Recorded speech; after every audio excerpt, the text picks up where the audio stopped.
오늘 하나님의 말씀은 이사야서 43장 18절로부터 21절까지 우리 함께 보시겠습니다. 이사야서 43장 18절로부터 21절까지 우리 개정개역 성경을 우리 같이 한 목소리로 같이 한번 읽어보겠습니다. 18절 시작. 너희는 이전 일을 기억하지 말며 옛날 일을 생각하지 말라. 보라, 내가 새 일을 행하리니 이제 나타낼 것이라. 너희가 그것을 알지 못하겠느냐. 반드시 내가 광야의 길을 사막에 강을 내리니 장차 들짐승 곧 승냥이와 타조도 나를 존경할 것은 내가 광야의 물을 사막의 강들을 내어 내 백성 내가 택한 자에게 마시게 할 것이니라. 이 백성은 내가 나를 위하여 지었나니 나를 찬송하게 하려 함이니라. 아멘. 제가 세 번역으로도 읽어드리겠습니다. 너희는 지나간 일을 기억하려고 하지 말며 옛 일을 생각하지 말아라. 내가 이제 새 일을 하려고 한다. 이 일이 이미 드러나고 있는데 너희가 그것을 알지 못하겠느냐. 내가 광야의 길을 내겠으며 사막에 강을 내겠다. 들짐승들도 나를 공경할 것이다. 이리와 타조도 나를 찬양할 것이다. 내가 택한 내 백성에게 물을 마시게 하려고 광야에 물을 대고 사막에 강을 내었기 때문이다. 이 백성은 나를 위하여 내가 지은 백성이다. 그들이 나를 찬양할 것이다. 아멘. 우리 지난 주간 말씀잔치에서 은혜 많이 받으셨죠? 네. 그리고 월요일, 화요일 세미나에서도 사실은 그 목사님이 이제 끝나고 나서 하신 말씀이지만 내가 이렇게 말씀 전하는 내용들이 모든 성도들에게도 다 들었으면 좋았을 뻔했다 이렇게 말씀하셔서 조금 좀 놓친 부분이 있었는데 그 말씀이 녹음이 되어서 구할 수가 있으니까요. 원하시는 분들은 우리 방송부나 또는 우리 집사님들한테 말씀하시면 이렇게 전달해 주실 수 있을 거라고 믿습니다. 부디 큰 은혜가 되는 그런 기회가 되셨기를 바라고요. 큰 은혜를 받을 때는 우리의 시각이 바뀌고 또 우리 마음에 도전이 들어오고 좀 갈등이 일어난다 하더라도 내가 새로운 변화가 필요하구나를 느끼게 됩니다. 그런 의미에서의 큰 은혜 받는 기회가 되었기를 바랍니다. 2주 전이네요. 우리 이사야서 전반부를 다루었었는데 창조와 심판에 관한 내용을 제가 간략하게 설명을 드렸었죠. 예수님을 믿는 성도는 하나님이 창조주이신 것을 믿죠? 그러시죠? 그리고 또 심판주이신 것도 믿으시죠? 그러면 우리가 창조주이심을 믿고 심판주이심을 믿는다면 창조는 과연 어떤 특징을 가지고 있고 목적을 가지고 있으며 또 심판은 또한 어떤 특징을 가지고 있고 어떤 목적을 가지고 있는지를 아셔야 되겠죠. 그래야 창조주를 믿는 의미가 살아나고 심판주를 믿는 의미가 또 분명해지겠죠. 우리가 그 부분을 좀 설명을 지난 시간에 드렸는데 그 지난주 설교 교환이 요약된 것 요걸 데스크에 있으니까요. 혹시 지금 뭐지? 하고 좀 이렇게 알기 원하시는 분 가져가셔서 한번 잘 참고하시기 바랍니다. 예수님을 믿는 우리의 여정 속에서 우리의 목적은 뭐냐면 하나님의 창조에 합당한 삶을 사는 것입니다. 일단 1차 목표가 그것입니다.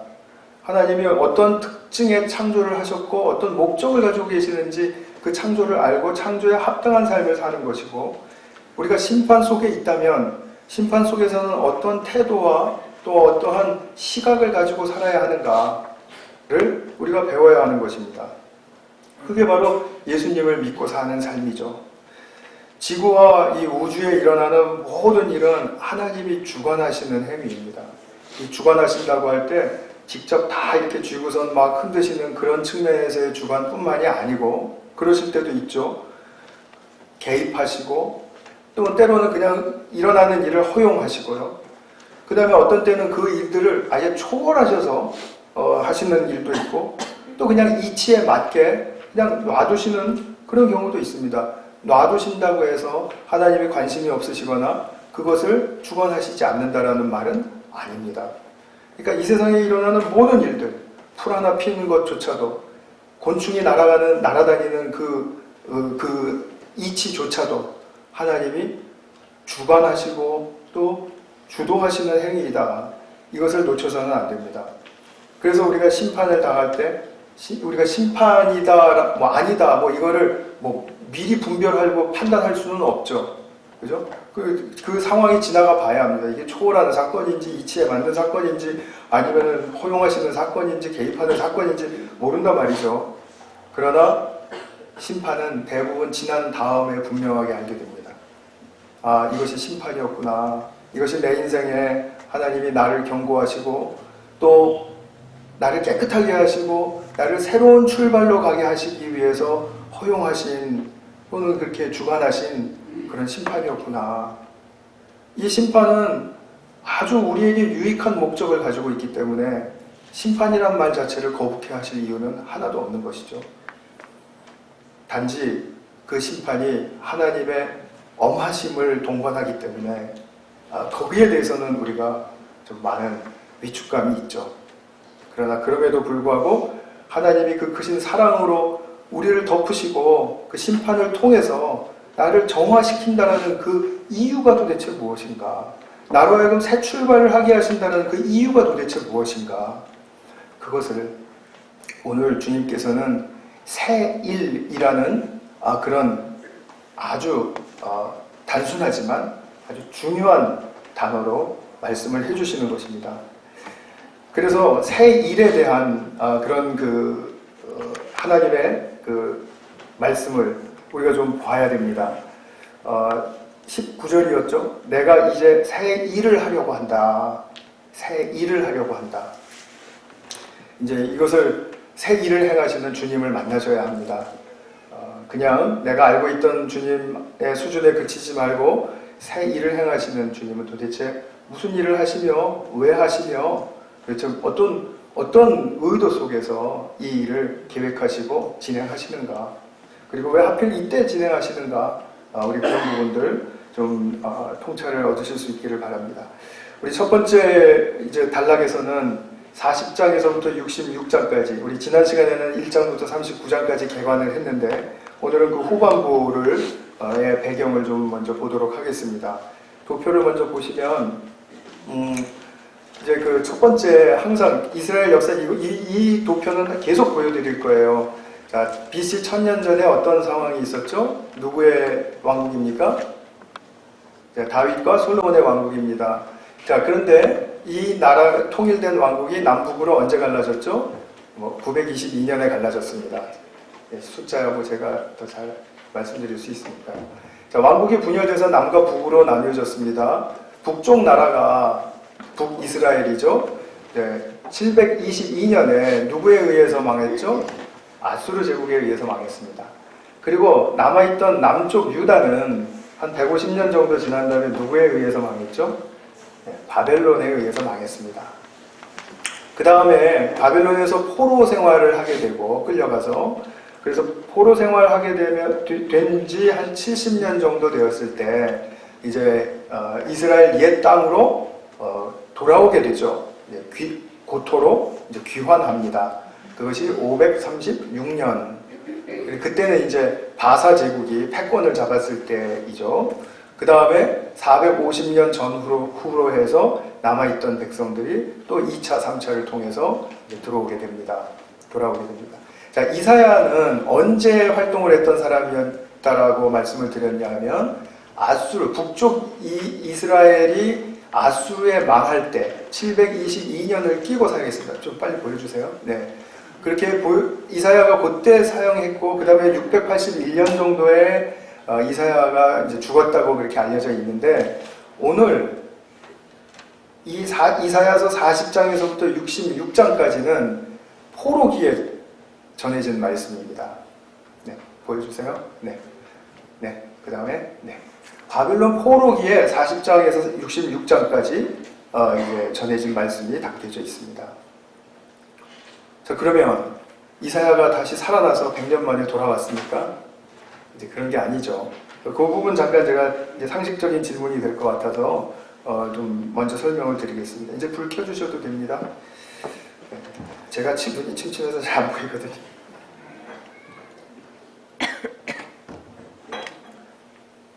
우리가 선지자 이름을 들으면 그 한 사람만 생각하시기 쉽죠. 이제 이사야, 예레미야, 에스겔. 그렇죠? 근데 한 사람만 생각하면 안 돼요. 자, 이제 선지 시대의 그 특징을 아셔야 되는 게 뭐냐면, 이게 922년 정도의 그 이제 앞쪽, 뒤쪽으로요. 그러니까 9세기경에 엘리야, 엘리사라는 유명한 이제 선지자가 있었는데, 엘리사에 대한 기록을 담은 성경 구절을 보게 되면 이런 말들이 나옵니다. 열왕기하 2장 3절 보면은 베델에 살고 있는 예언자 수련생들이, 그 다음에 2장 5절에 보면 여리고에 있는 예언자 수련생들이, 그 예언자를 중심으로 해서 어떤 그 선지자 전통이 세워졌다라는 얘기예요. 그러니까 오늘날로 말하면 선지 학교가 있었다라는 말입니다. 더군다나 영향력이 큰 선지자들은 또 여러 군데 이렇게 있을 수 있었겠죠. 이제 엘리사 같은 경우가 바로 그런 명확하게 증거를 우리가 볼 수 있는 그런 말씀이죠. 그 선지자가 죽은 후에도 이 선지자의 전통은 그의 수련생들에 의해서, 그죠? 그 아들들이라고 표현을 합니다. 영어로는 the sons of the prophets 이렇게 얘기하는데, 그 아들들이 다 이제 시대를 이렇게 어느 정도 가겠죠, 그죠? 그러다가 사라지기도 하겠지만, 자, 그러면은 그 선지자가 죽은 다음에 그 수련생들은 자기들에 맞는 시대에, 당대에 그 선지자의 가르침에 입각해서 또 그것과 더불어서 하나님의 또 도우심을 입어서 자기 그 시대를 위해서 또 일을 하고 하는 것이죠. 성경에 드러날 정도의 선지자들, 우리가 이제 앞으로 볼 선지자들이요. 이 선지자들은 아주 굉장히 영향력이 컸던 사람들입니다. 그냥 보통 사람들은 아니었어요. 나중에 그렇게 이제 유명해진 거죠. 그때 사역할 때는 그렇지 않았을지도 모르겠습니다. 그러나 매우 영향력이 컸던 사람들이었기 때문에, 그렇다면 선지학교 같은 것들이 이제 많이 세워져서 그 선지자 전통이 보편적으로 계승되어 간다라고 이렇게 생각하는 것은 아주 뭐 마땅한 그런 추정이라고 볼 수가 있습니다. 그래서 이사야서 40장 이후에 이 제2, 제3 이사야서는 이사야 전통 속에서 민족이 가장 최악의 상태, 비통하고 최악이었던 그런 상태, 포로 시기에 이르렀을 때 희망의 말씀으로 주신 것으로 이제 보면 됩니다. 그래서 이사야서 이제 40장 처음 시작이 어떻게 되냐면, 너희는 위로하여라, 나의 백성을 위로하여라, 위로하라 이렇게 말씀을 하면서 2절에 보시면 예루살렘 주민을 격려하고 그들에게 알려주어라. 이제 복역 기간이 끝나고 죄에 대한 형벌도 다 받고 지은 죄에 비하여 갑절의 벌을 주님에게 받았다고 외쳐라. 이게 무슨 말입니까? 지금 포로기에 잡혀간 그 백성들이 이제 자기들이 하나님이 내려주시는 그 심판에 응당한 대가를 다 치렀다. 이제는 새로운 시대가 열릴 것이다. 지금 그 말을 하고 있는 거죠. 그런데 지금 이렇게 희망의 글을 주신다고 할 때 이것이 그냥 희망이 열리겠구나, 이게 나아지겠구나, 이게 아니라 주님의 뜻에 따를 때 희망의 길이 열린다는 사실을 아셔야 됩니다. 자, 우리가 종종 일상 속에서 어려움도 겪고 시련도 겪고 갈등도 겪고 다 이렇게 하죠. 그러다가 성도의 삶 속에서 우리가 이제 서로 또 기도해주고 격려할 때, 그래, 다 지나가는 거야, 이것만 잘 넘어가면 또 달라져, 희망을 갖게 하는 말이죠. 맞습니다. 이 세상에 어떤 것도, 어떠한 어려움도 시련도 영원한 것은 없습니다. 기껏 오래 가야 죽을 때까지 가는 거겠죠. 그런데 정말 사실 우리가 당하는 어려움이나 이런 것들은 지나갑니다. 주어진 시기가 있고, 그리고 시간차가 있지만 모두 사라지고 영원하지 않습니다. 그러나 우리가 단계적으로 볼 때 그 시기가 지났다, 복역의 때가 지났다, 이스라엘 백성들에게 말하는 것처럼 그렇게 말한다면, 그러면은 그 시대만 지나면 그럼 좋아지는 세상이 오는 거냐? 그건 아니라는 거죠. 다분히 상식적입니다. 그래서 하나님이 뜻과 하나님의 또 어떤 분이시고 하나님이 왜 일을 하시고 하나님이 어떤 목적으로 가시는지를 알고 거기에 동참할 때, 그때 하나님이 예비하시고 지금 행하고 계시는 새 일의 열매들을 맛볼 수 있게 된다라는 말이죠. 우리가 그냥 무조건 믿는다, 그러면은 다 잘 될 겁니다, 이것처럼 정말 기독교의 본질을 벗어난 그야말로 무식한 말이 없습니다. 늘 주님을 아는 것에 떨림이 있어야 하고, 주님이 어떤 뜻을 가지고 나를 대하시는지를 알아야 하고, 주님이 어떤 목적을 가지고 나를 부르시는지를, 내 인생으로 부르셨는지를 계속해서 물어야 되는 것입니다. 그것을 묻는 것을 하나님이 좋아하시는 거예요. 그래야 하나님과 친밀한 교제가, 또 인격적인 관계가 잘 유지되고 더 발전해 갈 수 있기 때문이죠. 하나님의 목적은 오로지 우리에게 당신과 더 친밀하고 당신과 더 살갑고 당신의 뜻에 맞는 그런 삶을 살아냄으로써 그 인생도 행복해지고 복되고, 그리고 당신도 영광을 받고 찬양을 받고 하기를 원하시는 것입니다. 이것이 얼마나 화목한 궁극적인 목적의 한 부분입니까? 그렇기 때문에 우리가 늘상 일 중심으로 보면 이렇게 하면 우리는 이렇게 됐다, 이렇게 하면 이렇게 예측할 수 있다, 이런 식으로 하는 멘탈리티에서 조금 좀 벗어나서 내가 지금 하나님께 묻는 것이 중요하다, 내가 왜 사는지 묻는 것이 중요하고, 내가 이렇게 공동체로 모인 이유가 무엇인지 묻는 것이 중요하고, 그 다음에 이제 앞으로 하나님은 우리에게 어떻게 인도하시고 어떤 것을 베푸시겠습니까? 제가 그것을 좀 잘 보고 따라갈 수 있도록 도와주십시오. 그렇게 묻는 것이 중요하다는 거죠. 이것이 바로 우리의 신앙의 컨텐츠가 되는 겁니다. 내용이 되는 것입니다. 하나님과 관계없는 묻지 않는 인생은 정말 하나님과 별로 관계가 그 묻지 않는 인생은 정말 하나님이 원하시는 삶이 아니고 성경적인 삶이 아니라는 거죠. 그래서 주님께서 새 일을 행하신다라고 할 때 우리가 좀 성경을 좀 이제 여러 군데 좀 찾아봐야 될 텐데, 제가 너무 성경 구절이 많아서 슬라이드에는 그 요약한 것만 띄워놨으니까요. 성경 가지고 계시는 분들은 저랑 같이 좀 빨리 좀 이렇게 성경에다 체크도 하시고 이렇게 하면서 성경 한 10군데만 빨리 좀 빠른 속도로 보도록 하겠습니다. 자, 먼저 40장, 이 챕터는 순서대로 갈 테니까 너무 염려하지 마세요. 이쪽 저쪽 안 다닙니다. 40장 3절에서부터 5절까지 보시면은 한 소리가 외친다, 광야에 주님께서 오실 길을 닦아라, 이렇게 하면서 5절에 가시면 주님의 영광이 나타날 것이니 모든 사람이 그것을 함께 볼 것이다. 그러니까 주님이 나타나시는데 모든 사람이 난 못 봤다라고 말할 수 없는 상황이 될 것이라는 거죠. 자, 그것은 주님께서 친히 약속하신 것이다, 이렇게 말했습니다. 그 다음에 40장 20절로 넘어가 보십시오. 21절, 22절. 너희가 알지 못하였느냐? 너희가 듣지 못하였느냐? 태초부터 너희가 전해 들은 것이 아니냐? 너희는 땅의 기초가 어떻게 세워졌는지 알지 못하느냐? 지금 창조 얘기하시는 겁니다. 어떻게 세웠는지 알지 못하느냐? 땅 위에 저 푸른 하늘에 계신 분께서 세상을 만드셨다. 땅에 사는 사람들은 하나님 보시기에는 메뚜기와 같을 뿐이다. 그는 하늘을 마치 엷은 휘장처럼 펴셔서 사람이 사는 장막처럼 쳐놓으셨다.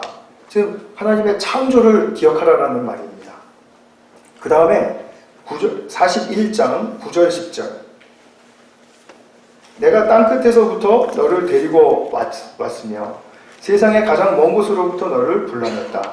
그리고 내가 너에게 말하였다. 너는 나의 종이니 내가 너를 선택하였고 버리지 않았다고 하였다. 내가 너와 함께 있으니 두려워하지 말아라. 내가 너의 하나님이니 떨지 말아라. 내가 너를 강하게 하겠다. 내가 너를 도와주고 내 승리의 오른팔로 너를 붙들어 주겠다. 자, 이 말씀은 뭐죠? 지금 바벨론에 멀리 끌려갔던 그 백성들을 이제 다시 돌아오게 하시겠다는 말씀이죠. 그죠? 그래서 옛날에 주셨던 그 고통, 그것이 바로 이스라엘에게는 유산이고 상속입니다. 하나님이 주시는 유업이에요. 그 땅으로 돌아오게 하시겠다라는 그런 말씀이세요.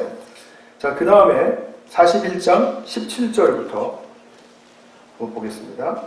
17절 후반부. 나 주가 그들의 기도에 응답하겠고 나 이스라엘의 하나님이 그들을 버리지 않겠다. 내가 메마른 산에서 강물이 터져 나오게 하며 골짜기 가운데서 샘물이 솟아나게 하겠다.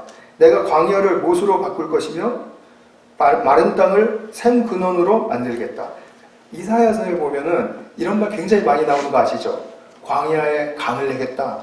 샘물의 근원이 메마른 땅에서 일어나게 하겠다. 그러면서 거기서 식물이 펴요. 19절 보면은 광야에서 백향목, 아카시아, 화석류, 드롤리브 나무, 그리고 사막에는 잣나무, 소나무, 회양목 함께 심겠다. 이게 지금 무엇을 연상하게 해주죠? 창조를 생각하신다면 이게 어디였을 것 같습니까? 에덴이죠, 에덴. 에덴을 연상시키시는 거예요. 그러니까 첫 창조를 계속해서 리마인드 시키십니다.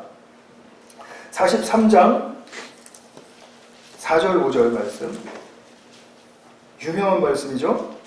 내가 너를 보배롭고 존귀하게 여겨 너를 사랑하였으므로 너를 대신하여 다른 사람들을 내주고 너의 생명을 대신하여 다른 민족들을 내주겠다. 내가 너와 함께 있으니 두려워하지 말아라. 그리고 나의 백성들을 다 동서남북에서 모으겠다. 이렇게 말씀하세요. 이건 뭡니까? 그냥 백성들을 부려먹고 뭐 이렇게 하는 게 아니라 보배롭고 존귀하게. 얼마나 중요한 말인지 모릅니다. 하나님이 우리를 대하실 때 얼마나 보배롭고 존귀하게 대하시는지 모릅니다. 근데 우리는 서로 헐뜯죠. 서로 낮추죠. 그리고 탓하죠. 그래서 사실 굉장히 하나님에게 많이 길들여져 있었다면 우리가 그거 견디기 힘들 거예요. 근데 다행히 우리가 인간에게 먼저 길들여져 있기 때문에 어느 정도만 무시당하고 해도 그냥 버텨낼 수 있지 않나 뭐 그런 생각이 좀 듭니다. 어쨌든 그렇습니다. 하나님이 우리를 스포일 하실 뻔했습니다. 이렇게 얘기하면 안 됩니다. 다른 데 가셔서는. 그 다음에 그래서 이제 43장 18절 21절도 그거예요. 우리가 지금 읽으신 본문인데 아까 읽으셨으니까 이제 좀 넘어가겠습니다. 강과 물을 내게 하시겠다. 짐승이 공경하게 하시겠다. 모든 생물이 다 주님의 주도 아래 있다라는 겁니다. 그런데 그것이 인간이 바로 서야 동물들이 또 주님 앞에 바로 서게 되는 것이죠. 그리고 그래서 나를 위한 백성이다. 그 다음에 45장 7절 나는 빛도 만들고 어둠도 창조하며 평안도 주고 재앙도 일으킨다. 나 주가 모든 일을 한다. 하나님의 주권에 관한 매우 중요한 구절입니다. 하나님의 주권에 관한 매우 중요한 구절입니다. 자, 그 다음에 45장 18절 하늘을 창조하신 주, 땅을 창조하시고 조성하신 하나님, 땅을 견고하게 하신 분이 말씀하신다. 그분은 땅을 혼돈 상태로 창조하신 것이 아니라 사람이 살 수 있게 만드신 분이다. 우리는 질서가 있어야 사니까요. 혼돈 속에서는 못 사니까요. 그러면서 나는 주다. 나밖에 다른 신은 없다. 말씀하시고요. 그 다음에 51장 3절 얼마 안 남았습니다. 힘을 내셔서 보도록 하겠습니다. 51장 3절 주님께서 시온을 위로하신다. 그 모든 황폐한 곳을 위로하신다. 성경 없는 분은 잘 들어보세요. 주님께서 그 광야를 에덴처럼 만드시고 그 사막을 주님의 동산처럼 만드실 때 에덴의 주제가 여기서 또 나오죠. 그 안에 기쁨과 즐거움이 깃들며 감사와 찬송과 기쁜 노래소리가 깃들 것이다. 그 다음에 58장 11절 좀 뒤로 가서 58장 11절 아주 유명한 또 말씀이 있습니다. 주님께서 너를 늘 인도하시고 메마른 곳에서도 너의 영혼을 충족시켜 주시며 너의 뼈마디에 원기를 주실 것이다. 힘을 주시겠다 이 말이죠. 근데 너는 마치 물된 동산처럼 되고 물이 끊어지지 않는 샘처럼 될 것이다. 자, 이사야는 굉장히 시적으로 표현을 했는데 자, 이거를 아브라함적으로 표현을 한다면 무슨 말이 될까요? 네? 이쪽에서 뭐 내자 말한 것 같은데 제가 복의 근원이라고 들은 거면 맞습니까? 예. 오늘은 이쪽이 조금 더 낫습니다. 어떻게 된 겁니까? 네. 복의 근원이 되게 하겠다는 말씀이죠. 그럼 이걸 그냥 다 정리를 해보겠습니다. 지금 많이 보셨는데, 아니 10군데만 나온 게 아니고요, 100군데도 전 넘으리라고 확신해요. 이런 지금 이 관련된 세일에 관련된 주제가 아마 100군데, 200군데 될 거예요. 제가 세어보지 않아서 잘 모르겠습니다. 근데 이 내용들을 다 줄여보면은 4가지 정도로 추릴 수 있을 것 같아요. 무슨 말이냐면, 첫 번째로는 창조주 하나님을 기억하라입니다. 그러니까 창조의 역사를 기억하라라는 말도 포함합니다. 하늘, 땅, 짐승, 사람 다 지으신 하나님이고, 혼돈으로부터 질서의 상태로 하나님께서 살기 좋게 창조하셨다.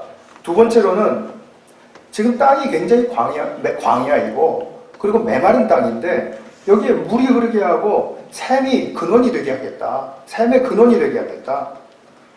에덴에 대한 묘사를 창세기 2장에서 보면 에덴 동산에서 강물이 4줄기로 이렇게 흘러내려오죠. 그죠? 뭐 유브라데스가 티그리스가 뭐 기타 등등 해가지고요. 그런 강이 흐르고 있다는 것은 에덴의 그 큰 상징은 뭐냐면 물입니다. 물. 풍요로운 물. 바로 그거를 지금 계속해서 강과 물, 샘의 근원 또는 우물, 이런 이미지들을 사용해서 계속 첫 창조를 기억하게 하시는 겁니다. 그 다음에 세 번째로는 백성들이 있어야 되잖아요. 그 창조에 에덴이 있어도 백성들이 있어야 되잖아요. 다시 하나님께서 불러오시겠다는 거죠. 근데 그 백성들이 어떤 백성들입니까? 심판을 통해서 정화되고 새로운 출발을 걷는 백성들이죠. 지금 그래서 이 세일의 시작이 되는 것입니다. 흩어진 자기 백성을 모으신다는 것은 굉장히 중요한 의미를 갖습니다. 구원의 역사의 측면에서 보면 나중에 이제 이 부분도 다루실 기회가 올 거예요. 그리고 네 번째로는 그 백성들을 보배롭고 존귀하게 여기신다. 제가 좀 전에 말씀드렸죠. 이런 여러 말씀들을 통해서 하나님이 창조하셨던 그 첫 창조와 그리고 또 그 구체적인 첫 창조의 현장이었던 에덴을 큰 그림으로 보여주시는 겁니다. 말하자면 포로된 백성들이 이제 앞으로 우리가 무엇을 향해서 방향을 잡고 무엇을 추구하면서 가야 될까를 보게 하시는 거죠. 이스라엘 고토로 돌아온 다음에는 이제 첫 창조에 하나님께서 행하셨던 그 상태와 수준, 그것으로 우리가 자꾸 회복해 가야 되는구나 하는 그런 회복의 권유로 듣게 되는 것이죠. 그런데 그 첫 창조의 상태로 가서 거기서 머물게 하시는 것이 아니라 더 큰, 더 웅장하고 더 원대한 그런 희망의 말씀을 주시는 거예요. 그것이 이사야서 지금 후반부에 계속해서 나오는 말씀이고, 특별히 60장부터 66장까지 보면 하나님의 영광에 대한 찬양, 하나님이 이 세상을 다 그 하늘을 당신의 그 처소로 삼고 이 땅을 발등상으로 삼아서 얼마나 하나님께서 온전한 그 완성된 첫 창조로부터 진행되어서 이루어질 완성된 하나님의 세계를 찬양할 수 있을 것인가에 대한 그 미래에 대한 메시지까지 주시는 것입니다. 그래서 하나님께서 이런 말씀을 하세요. 이 첫 창조보다 더 넘어가는 그 새 일에 대해서 말씀하고 계시기 때문에 48장 7절에 보시면 옛적에 일어난 것과는, 그러니까 창조의 때의 것과는 다른 일이고 들어본 일이 없는 일이다. 바로 들어본 일이 없는 일이라는 거예요. 이스라엘 백성들이 지금 굉장히 이 말을 잘 들었다면, 그리고 믿었다면 굉장히 크게 느껴지면서 희망이 생겨야 되는 그런 말씀이겠죠. 그러니까 하나님께서는 바벨론에서 이스라엘 백성들을 구해내신 다음에 망하기 직전에 뭐 그냥 고조 그런 상태로만 이렇게 복귀시키시는 것이 아니라 하나님이 태초에 인간을 지으실 때 가지셨던 그 원대하고 선하고 아름다운 계획을 완전히 다 이루셔서 그 영광된 완성된 날까지 다 보게 하시는 그런 하나님의 지금 이 언약의 말씀을 우리가 이사야를 통해서 보고 있는 것이죠.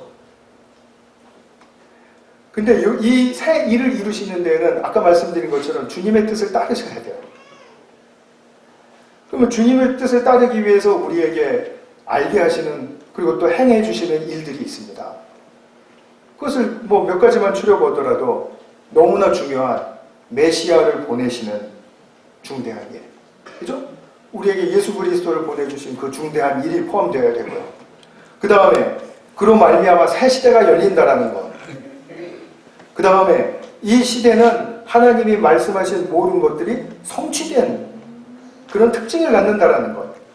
그리고 거기에 하나님이 함께 하시기 때문에 하나님과 친밀한 교제와 살가운 만남이 늘 전제되어야 한다라는 것. 이것에 애쓰고 이것을 추구하고 이것을 목적으로 하는 인생은 하나님이 지금 약속하신 영광의 그날에 이르기까지, 우리가 아까 찬양했죠. 그날에 이르러. 그날에 이르기까지 우리는 하나님께 붙들린 바 되어서 하나님의 사랑과 은혜를 누리며 그 길로 가는 여정을 걷는다. 이것이죠. 우리에게도 일어나는 새 일이 되는 것입니다. 이것이 바로. 근데 저는 이사야서를 보면서 이런 생각을 좀 했습니다. 전반부의 말씀은 패망 전의 이야기라고 하지 않았습니까? 패망하기 한 100년 전쯤 이야기인데요. 그때 말씀 심판의 메시지였죠. 자, 그런데 이때 백성들은 자기들이 망할 것이라고는 꿈에도 생각하지 않았습니다. 우리가 왜 망해? 하나님을 믿는데 이런 믿음 때문이었죠. 그리고 더 큰 그들에게 증거는 뭐냐면 우리에게 성전이 있다는 거예요. 성전. 성전에는 누가 계신다라고 믿었죠? 하나님이 계시죠. 근데 하나님은 창조주 하나님이시고 역사의 주관자이시기 때문에 누구에게도 지시지 않아요. 어떤 신에게도 지지 않는다라는 믿음이 있었어요. 맞죠? 그래서 하나님이 안 지시니까 아무리 이 성전을 누가 공략하고 위협하고 한다고 하더라도 절대로 무너지리라고는 생각조차 안 한 것이죠. 그러니까 성전을 자기들이 계속 가지고 있을 수 있죠? 그러면 자기들은 성전 안에서 안전하죠? 그러니까 지금 살고 있는 게 좀 어렵고 힘들어요. 좀 불안하긴 합니다. 그런데 그래도 우리는 안 망해. 안 망할 거야. 하나님이 그러신 분이 아닌데 뭐.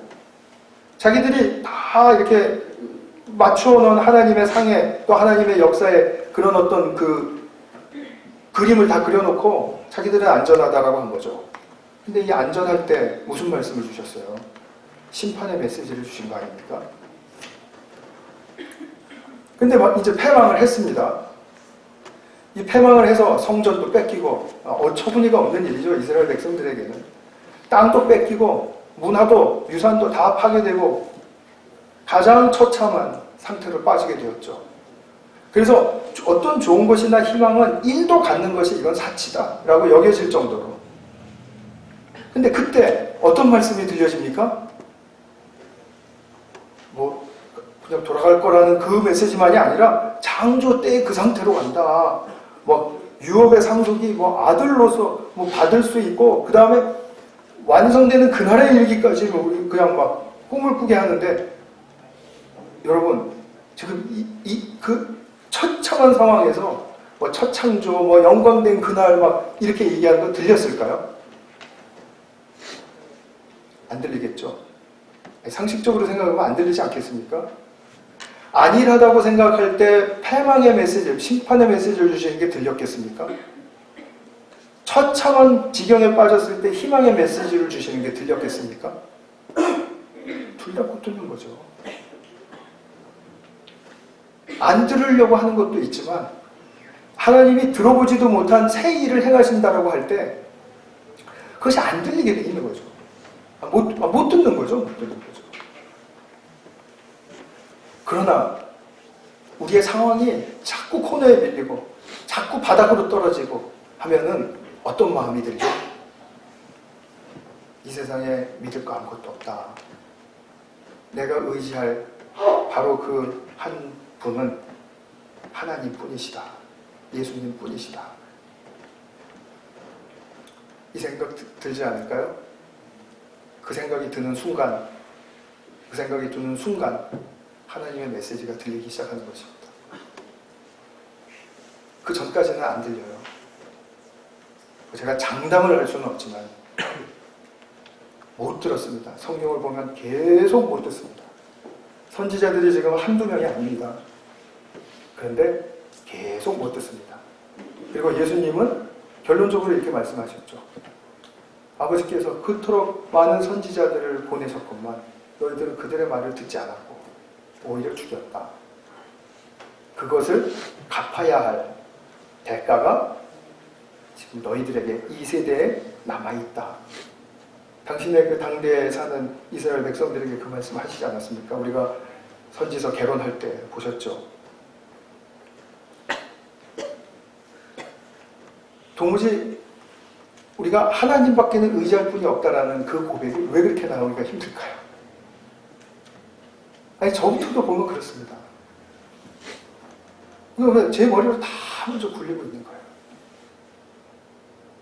그러고선 일 중심으로 또는 사람 중심으로 뭐 한다, 뭐 사람이 귀하다, 뭐 일이, 뭐 이때는 또 귀하다, 뭐 계속 계산하려고 바쁜 거예요. 그러다가 일이 잘 안 되고 그러면 이거 왜 그러지? 그리고 저는 주로 이 자리에 앉아서 기도합니다. 고개 푹 숙이고 기가 죽어 있으면 맞아, 내가 정말 유일한 의지처를 또 놓치고 있었구나. 왜 나는 내가 하면 다 그냥 될 거라고 생각을 했지? 더군다나 우리 성도님들도 그러실 거예요. 교회에 대해서 관심이 있고 또 제한이 많고 또 이래야 된다 저래야 된다라고 어쩔 수 없이 말할 수밖에 없는 그런 처지에 있는 분들 마찬가지일 거라고 생각이 됩니다. 이렇게 하면 되는데 왜 안 되지? 지금 뭘 의지하고 있는 겁니까? 그 의지하는 마음이, 하나님만을 의지하는 마음이 없으면 하나님의 메시지가 들리지 않는다라는 사실을 우리가 겸허하게 받아들일 수 있겠습니까? 그래서 희망의 메시지를 들었다고 해서 이게 우리가 다 할 수 있는 일이다, 이게 아니죠. 하나님께로 나아가서 나는 도움이 필요합니다. 우리에게는 그리스도가 필요합니다. 그래서 이사야에는요, 그리스도에 관한 종의 노래가 4개가 나오죠. 어떤 분은 5개로 보기도 하지만 4개가 나오는데 이 종의 노래를 보면 우리에게 어떤 그리스도가 필요한지를 말해줘요. 근데 어떤 그리스도가 필요하다고 최종적으로 대표적으로 말해주냐 하면 53장에 나와 있는 그 어린 양과 같은 그리스도예요. 하나님께 합당하게 드려지는 순종의 종. 그런 종이 우리에게 필요하다는 겁니다. 그래서 이 종을 우리가 의지해야 되는 것이죠. 이 순복하는 종이 바로 우리를 구원하십니다. 뭐 뛰어난 지혜, 방법, 어떤 힘 이런 걸로 우리를 구원하시는 게 아니고 하나님 아버지께 순복하는 그 삶이 우리를 구원하시는 것입니다. 하나님이 보내주실 이런 메시아를 기대하고 있어야 마땅했는데 이스라엘 백성들은 예수님이 오셨을 때 그분이 메시아라고 믿지 못했어요. 그 이유는 하나님께 순복하는 모습은 안 보이고 자기들이 구했던 메시아는 힘 있는 메시아, 아주 지혜가 넘치는 메시아, 누구에게도 인기가 많고 그리고 명망이 있고 그리고 누구나 봐서 다 좋아하는 그런 메시아, 그런 메시아를 기대했기 때문이죠. 그러나 우리에게 그리스도는 그런 메시아가 아니셨습니다. 오늘날에도 우리 교회에 그런 그리스도가 오신다면 우리는 그 그리스도를 하나님께 순종하는 그 모델로서 구원주가 되신다라는 히브리서의 그 정말 정확하고도 분명한 말씀 앞에 있으면서도 인정하지 못할 가능성도 있겠다, 이런 생각이 듭니다. 이거는 제가 여러분들을 폄하해서 하는 말씀을 드리는 게 아니고요. 인간은 지금 자체가 그 상황과 수준 자체가 지금 그러하기 때문에 그런 것입니다. 그래서 이것을 통해서 두 번째로 우리가 정말 하나님 앞에 바로 서는 것. 자, 우리는 도움이 필요하다, 그리스도가 필요하다. 지금 그것이 바로 첫 번째 하나님과 이 세상 우리 또 공동체 앞에 바로 서는 길인데요. 두 번째로는 이것을 믿는 것입니다. 이런 그 그리스도의 구원의 사역을 통해서 내가 가지고 있는 조건이나 상황에 관계없이 인간은 인간됨을 충만하게 누릴 수 있다라는 믿음입니다. 대부분 이거 믿지 않습니다. 나 지금보다 조금 나아지거나 아니면 지금이라도 괜찮아. 나 정도면 됐어. 약점만 잘 들키지 않으면 돼. 이런 수준에 머물 수 있거든요. 그런데 인간의 인간됨을 충만하게 누린다는 것은 우리가 굉장한 원대한 목표를 지금 하나님께서 주셨기 때문에 지금 보고 있는 것입니다. 하나님이 결코 포기하고 싶지 않으신 것이 있습니다. 인간이 아무리 타락했어도 사람을 원래 지으신 그 모습대로, 첫 창조의 그 모습대로 기어이 회복시키셔서 하나님의 형상이란 무엇인가를 드러내기를 원하십니다. 이건 포기 안 하세요. 저희를 향해서도 포기 안 하시고 우리 여기 계신 모든 성도님들을 향해서도 포기 안 하세요. 끝까지 하실 것입니다. 그래서 하나님의 형상이 회복되면 아름답고 선한 그리스도를 담는 아버지께 순복하는 그 모습으로 나타날 것을 창조 때 이미 계획하셨었다. 이거는 지금 어쩌다 보니까 지금 그렇게 하는 것이 아니라 이미 이건 계획된 일이다 라는 것을 모든 피조계에 알리고 싶으실 거예요. 그리고 그것을 본 피조계는 하나님 역시 대단하시네요. 하나님 찬양합니다. 하나님께 영광 돌립니다. 이렇게 말씀 듣기를 원하시는 것입니다. 우리 인간이 인간됨을 회복하지 않으면 하나님의 영광이 드러나지 않습니다. 영광 돌릴 수 없습니다. 인간이 인간됨을 회복할 때 첫 창조에 걸맞게 그 하나님의 목적에 아름답게 세워질 때, 회복될 때 그때 하나님의 영광 받으세요.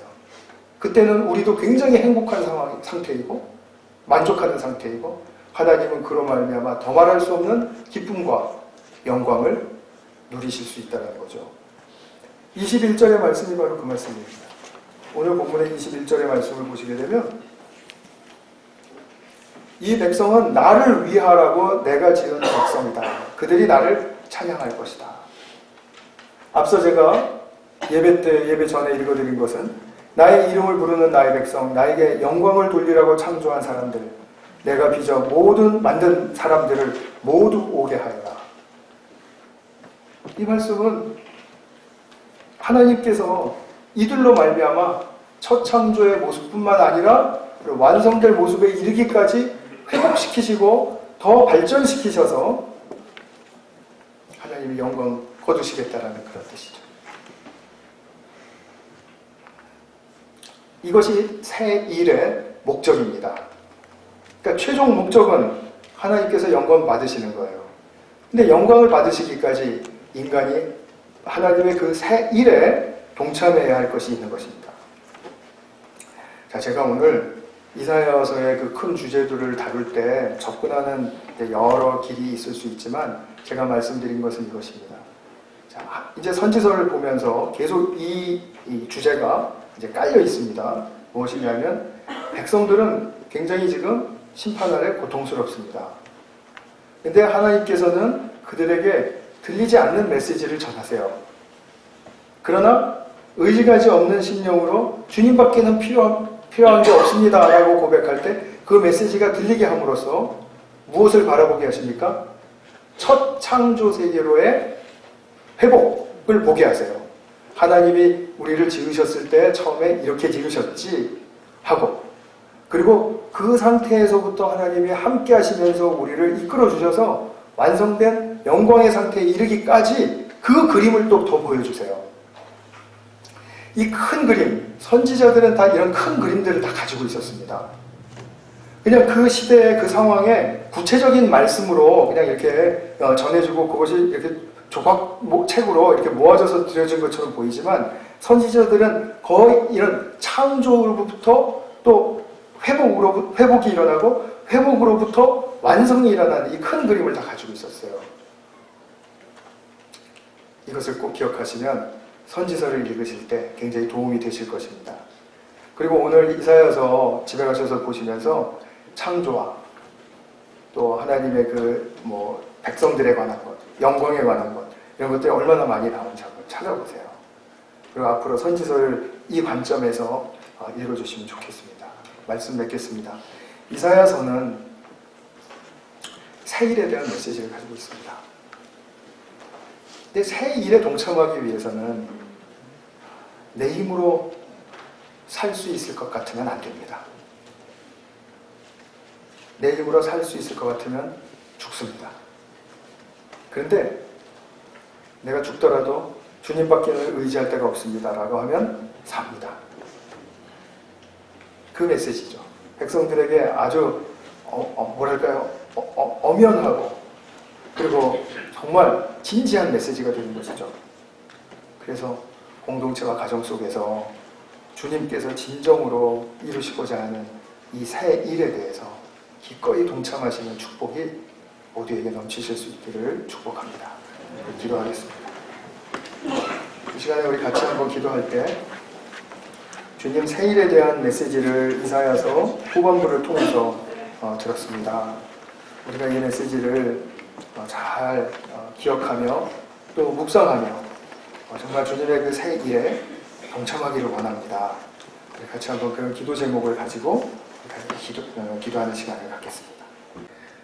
참 좋으신 하나님 아버지, 당신의 백성들이 일정 심판의 시기를 지난 후에는 이렇게 새 일을 약속하시고 행하여 주시는 것으로 인해서 주님께 참으로 감사와 찬양을 올려드립니다.